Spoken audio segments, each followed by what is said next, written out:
This daycare accidentally served children bleach instead of water. So aside from this bleach situation, this daycare has a very dark history, and we'll get into that in just a little bit. So let's go back to October 27th. So on October 27th, a teacher at Bright Horizons had gone into one of the daycare classrooms and had poured themselves up a glass of water with a pitcher, okay? They pour it up and they immediately notice that there's something wrong. There's a weird smell. Obviously, it's not water. So they end up contacting poison control. So this is what the daycare had to say in response to this entire situation. They said, unfortunately, the staff member had mistakenly filled the pitcher from a dispenser which contained a diluted cleaning solution prepared daily for sanitizing toys. This solution consists of 2 gallons of water mixed with a small amount of bleach.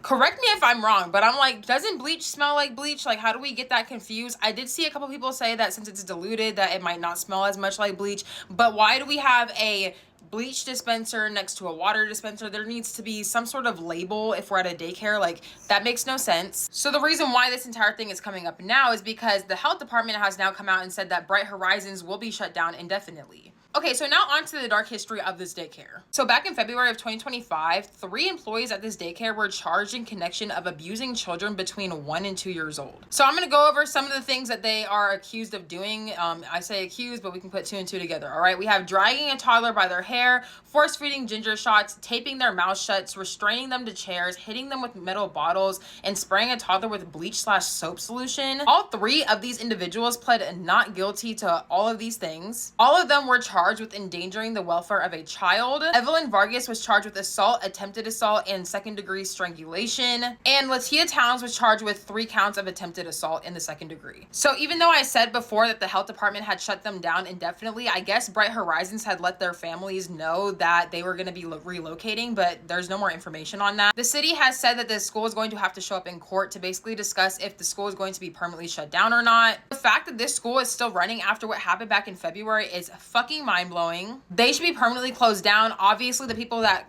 direct this entire place have no clue on how to run a daycare. They don't know who to hire properly. They don't know how to label their shit properly.